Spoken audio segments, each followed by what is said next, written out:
काला साया। यूं तो बनारस घाट अपनी खूबसूरती के लिए बहुत प्रचलित है, पर घाट के किनारे कई राज लिए बैठे हैं। ये कहानी शुरू होती है बनारस के घाट के पास बने ममता निवास से, जहाँ प्रिया लाल जोड़े में ममता के घर उसकी बहू बनकर आती है। आओ आओ बहू, घर को अपने पैरों से पवित्र करो। ममता घर की दहलीज पार कर ही रही होती है कि अचानक एक बहुत गंदी सी बास पूरे घर में फैल जाती है।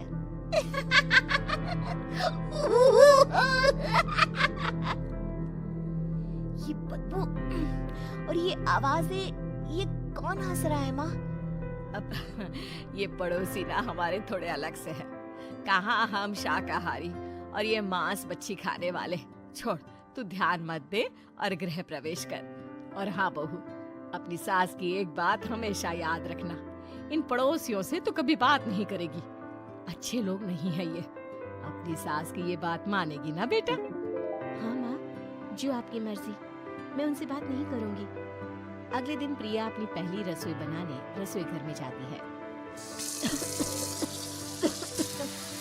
ये छोटी बात तो नाक में जा रही है।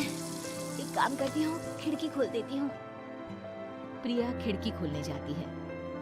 इतने जाले, लगता है इस खिड़की को कभी खोला ही नहीं गया। पर ऐसा क्यों? ओह, नॉन वेज की स्मेल आती होगी ना। 2 मिनट के लिए खोल लेती हूँ, फिर बंद कर दूंगी। प्रिया खिड़की खोलती है। खिड़की खोलते ही उसकी नजर सामने वाले घर की खिड़की पर पड़ती है, जहाँ एक लड़की खड़ी होती है, हाथों में मेहंदी, लाल रंग की साड़ी, बिल्कुल सजी धजी, मानो प्रिया की तरह ही वो भी नई नवेली बहू हो। वो प्रिया को देखकर मुस्कुराती है। हे भगवान, माँ ने तो इनसे बात करने को मना किया था। प्रिया फौरन ही खिड़की बंद कर देती है और तवे पर चढ़े रोटी की ओर देखने लगती है, पर वहाँ रोटी न होकर मछली पड़ी होती है। ये क्या? पहली ही रसोई में इतनी बड़ी गलती। हे भगवान, अब मैं क्या करूं? प्रिया बहुत डर जाती है और फौरन रसोई की सफाई करने और फिर सभी के लिए खाना बनाने लग जाती है। जब वो सबको खाना परोसती है, सब तो ठीक है, मैं बेकार में चिंता कर रही थी। हे भगवान, ऐसे ही बस अपनी कृपा बनाए रखना। रात के वक्त जब सब सो रहे होते हैं, तब प्रिया को पायल की आवाज सुनाई देती है, जिससे उसकी आंख खुल जाती है। ये पायल की आवाज कहाँ से आ रही है?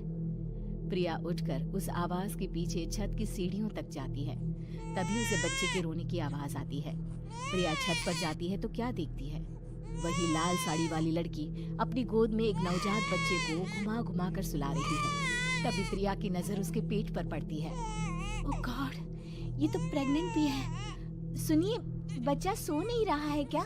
मैं कुछ मदद करूं? नहीं नहीं, आपके घर वालों को अच्छा नहीं लगेगा, मैं संभाल लूंगी। स्नेहा की गोद से बच्चा हाथ मारकर प्रिया की गोद में आने को छटपटाने लगता है। दोनों घर अगल बगल में बने होने के कारण प्रिया उस बच्चे को गोद में ले लेती है। प्रिया के पास आते ही वो सो जाता है। बच्चे का वो स्पर्श रात भर प्रिया भूल नहीं पाती और अगली सुबह वो छत पर कपड़े सुखा रही होती है। तभी उसे एक औरत इशारा करके बुलाती है। स्नेहा कह रही थी बाबू तुम्हारी गोद में आते ही सो गया। मैं गौरी, स्नेहा की माँ हूँ। बहू, घर आना, बाबू को खिला भी लेना। शाम को जब घर पर कोई नहीं रहता, बच्चे से मिलने के लिए प्रिया छिपकर अपनी पड़ोसन के घर चली जाती है और कुछ देर बच्चे को खिलाकर वापस लौट आती है। इसके कुछ दिन बाद ही प्रिया को पता चलता है कि वो माँ बनने वाली है। ममता की खुशी का ठिकाना नहीं रहता।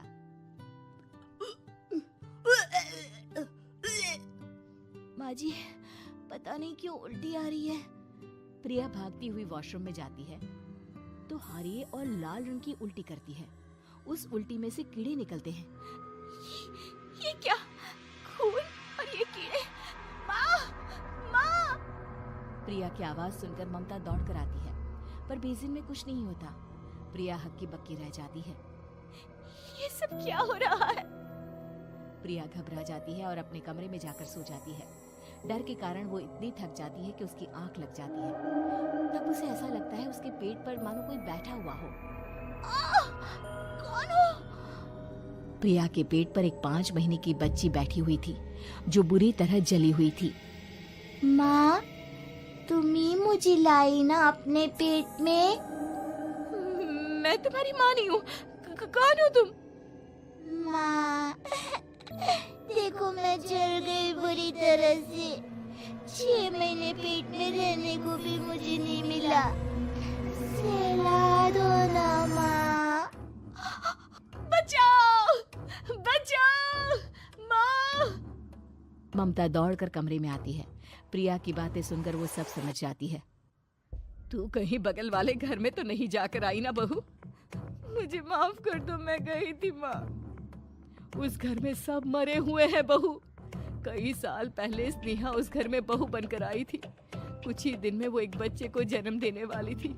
पूरा घर बच्चे के आने की खुशी में खोया था कि एक दिन अचानक उस घर में आग लग गई। सब बुरी तरह जलकर मर गए।